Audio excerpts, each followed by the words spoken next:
Oof. Game Freak really needs to get some stuff nailed down. Hello, it's me, and egad! So this is a spoiler-free, leak-free video about leaks. Meaning, even if you don't want to be spoiled or see leaked stuff, well, then this video is fine. I won't be showing them. After all, millions of other PokeTubers are already showing them off, in the thumbnails even. It's super rude and disrespectable. But in this video, I just want to talk about leaks. Like, the heck? It seems like every recent generation of Pokemon has had things leaked, and it seems that way because it's true. Where are these leaks coming from? Well, typically leaks come from the inside of the industry. Sometimes it's someone working on the game in some capacity, perhaps a full model maker, perhaps the guy who brings coffee to the marketing team. It could be anyone. Sword and Shield preloads were recently made available, and it's supposedly impossible to hack into a preload of a game to leak info from it. Supposedly. Though with less than 2 weeks until the game releases, physical copies of the game have already been made and packaged to ship out to stores, meaning now warehouse workers are suspects, or any retailer that gets copies early. And the same goes for the guidebook. They're already all printed and shipped to retailers. But there are also rating boards. The way Smash for 3DS was leaked, for example, it was a guy working for the ESRB. Rating boards need to see the content of a game in order to give it a rating. They aren't supposed to say anything to the public, but that's why it's called a leak. It's like a leaky pipe. It's not supposed to be leaking, but it is. But at this point, it really happens so often that Game Freak needs to expect it and counter it. I mentioned this on Twitter, along with the fact that Game Freak needs more control over people's first impressions. Others said that it's not Game Freak or the Pokemon Company's fault that these leaks happened, which is true. But it is Game Freak and the Pokemon Company's fault that they weren't in control of the first impressions. Which is why I've always said that box legendaries, starter evolutions, and the new Pikachu clone always need to be revealed sooner rather than later. These are the most marketable and most important Pokemon. Speaking of which, should probably also show off the Lucario Zoroark equivalent. Those are pretty important too, if you know what I mean.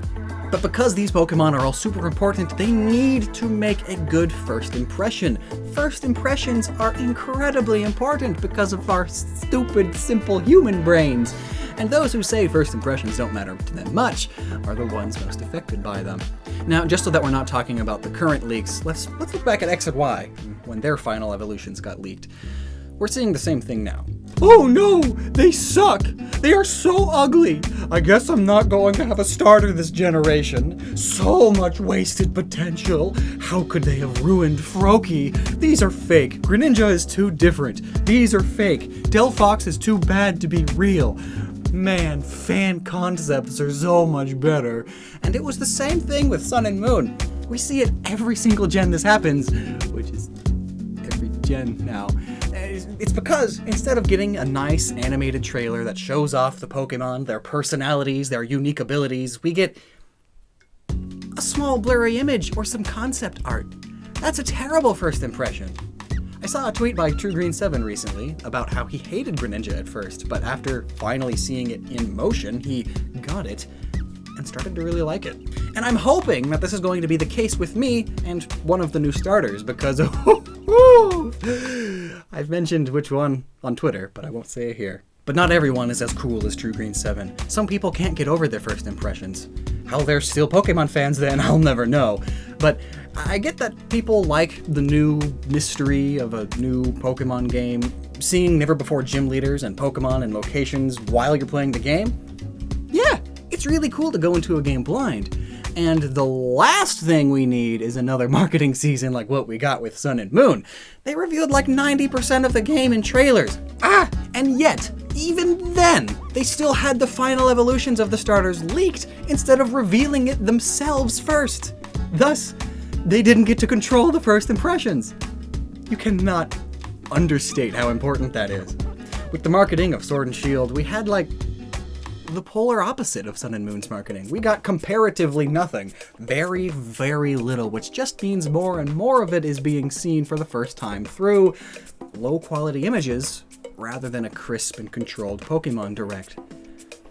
That's bad for business. So I do think a middle ground needs to be reached. The most important Pokemon need to be revealed sooner rather than later. The arguably most important of these are the final evolutions of the starters.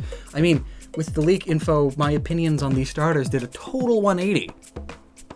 They're super important. And again, like the generations before, we're seeing a lot of hate.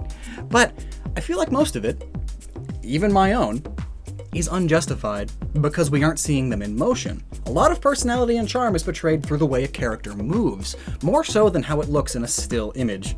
Now, of course, even all that being said, Game Freak doesn't need to show off every new Pokemon, but things would be way better even if, say, they showed off significantly less about the game that they already have, but at least we got the starter evolutions before they were leaked. It's just bad marketing. If leakers didn't exist, it wouldn't be an issue. But we live in a society, which just means we're always going to have them. But, what do you think about all this? Think Game Freak and the Pokemon Company should market their games more like Sun and Moon? Or more like Sword and Shield? Or maybe a middle ground that shows off the most important and marketable things, but leaves everything else as a surprise mystery for most? What a novel concept, competent marketing. Now then, brief announcement. We're going to be streaming Pokemon Shield right here on YouTube when it comes out, probably for a few hours a day until we beat it. Come theorize with us, speculate about lore, and just have fun. Our last stream of Pokemon Let's Go Pikachu was super fun, so I hope to see some of you there. Be sure to follow my Twitter for updates on that, and until later, toodles!